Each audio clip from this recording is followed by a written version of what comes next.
आज का यह कार्यक्रम सब जानते हैं। इस शरीर के जन्मदाता पूज्य पिता स्वर्गीय नरेश यादव जी के 19वीं पुण्यतिथि के अवसर पर है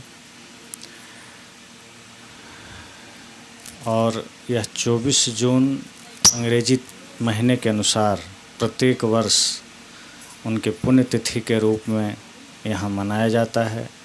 और इस अवसर पर श्वेत ध्वज की स्थापना होती है। सदगुरु कबीर साहब जिस सत्य का प्रतीक जिस श्वेत ध्वज को माना है, तो आज 19वीं पुण्यतिथि है। सर्वप्रथम उनके पावन श्री चरणों में सत सत नमन और श्रद्धांजलि अर्पित है। और सबसे खास बात यह है कि यह 19 साल की यात्रा, 19 साल पहले उनके शरीर का विराम हुआ और आज 19 साल के बाद हम सब भी जितने हैं जो उस समय रहे, 19 साल सब मर चुके हैं। चूँकि हमारे जीवन का एक एक पल जो निकलता चला जा रहा है वो हमारे जीवन के हिस्से से कम होता चला जा रहा है।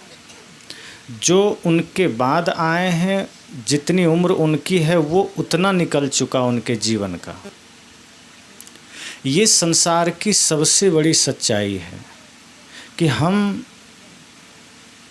इस शरीर को जी रहे हैं। लोग कहते हैं कि कोई आदमी 10 साल का हो गया, कोई 20 का हो गया, कोई 30 का हो गया, कोई 50 साल का हो गया, कोई 60 साल का हो गया, कोई 90 साल का हो गया, कोई 100, कोई 120 का हो गया। वस्तुतः वो आदमी बड़ा नहीं हो रहा है, वो छोटा हो रहा है।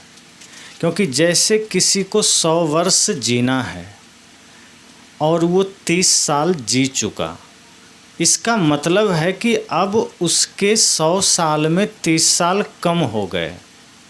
अब वो 70 साल ही जिएगा। तो अब उसके जीवन के 30 साल घट गए। कोई 50 साल का हो गया तो उसके जीवन से 50 साल कम हो गए। इसी तरह कोई 80 साल का हो गया तो उसके जीवन से 80 साल कम हो गए। इसका मतलब इतना ही है कि जिस किसी का भी आप नाम लें, जिस किसी के बारे में भी आप सोचें, वो जितनी उम्र का पड़ाव पार करता है वो उतना उसके जीवन का घट गया। अर्थात अगर कोई 100 वर्ष जीने वाला है, 50 जी चुका, अब वो मात्र 50 ही जिएगा। हालांकि ये भी हम नहीं कह सकते कि वो आदमी 50 साल जिएगा ही। कोई भरोसा थोड़े कि कोई अपनी उम्र पूरा किए बिना भी चले बसते हैं। तो ये जीवन की सच्चाई है। और जब हम किसी की श्रद्धांजलि मनाते हैं, पुण्यतिथि मनाते हैं, तो हम सबको एक शाश्वत संदेश मिलता है।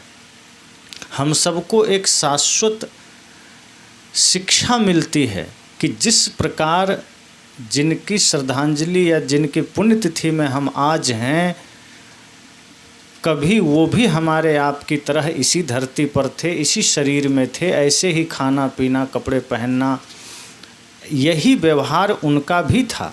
लेकिन आज हम उनकी पुण्यतिथि मना रहे हैं। ऐसे ही कल क्या पता हमारी पुण्यतिथि कोई मनाए। और कभी कभी तो ऐसा होता है कि मान लीजिए हम जिनकी पुण्यतिथि मना रहे हैं, चाहे किन्हीं की भी मनाएं, लेकिन हमारी कोई मनाए इसकी कोई गारंटी भी नहीं है। क्योंकि जीवन इतना उज्जवल हो हमारा, इतना सटीक हो हमारा, कोई भरोसा तो नहीं कि हर वर्ष हमारी पुण्यतिथि कोई मनाए। साहब कहते हैं जीवन बड़ा ही नश्वर है, क्षणभंगुर है। कब यह हाथ से निकल जाए कोई नहीं जानता।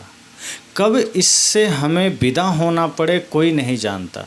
लोग कहते हैं कि हमें भाई ने धोखा दिया, हमें मित्र ने धोखा दिया, हमें पड़ोसी ने धोखा दिया। आप सब गहराई से सोचिए, सबसे बड़ा धोखेबाज कौन है? सबसे बड़ा धोखेबाज हमारा और आपका शरीर है। बिना बताए धोखा दे देता है। कब निकल जाए, कब छूट जाए, कोई नहीं जानता। तो ये शरीर ही सबसे बड़ा धोखा है, और शरीर के प्रति इस धोखे को मान करके इसके अहंकार में पड़े रहना, ये और बड़ा धोखा है। शरीर से जुड़े हुए प्राणी पदार्थों, रिश्ते नातों में बंधन बना लेना, उसमें माया करना, ये और भी बड़ा धोखा है। तो किन्हीं की पुण्यतिथि हमें ये स्मरण कराती है कि चिंता मत करो, आपकी भी बारी आने वाली है, आप भी लाइन में खड़े हैं। आज आए, कल आए, परसों आए, अलग बात है, लेकिन लाइन तो आएगी ही, बारी तो आएगी ही। आज नहीं तो कल यह वक्त तो आएगा, यह घड़ी तो आएगी कि हमें आपको भी जाना होगा। इसलिए संतजन कहते हैं कि जीवन के इस सच्चाई को जानिए। हम पड़े होते हैं संसार के माया में, जीना खाना जरूरी है, परिवार के प्रति अपना कर्तव्य जरूरी है, लेकिन जैसे कीचड़ में कमल रहता है, कीचड़ से अलग रहता उसी में है लेकिन रहता अलग है, ऐसे ही हम सबको इस संसार में रहना है। रहें तो संसार में, लेकिन संसार से अलग रहें।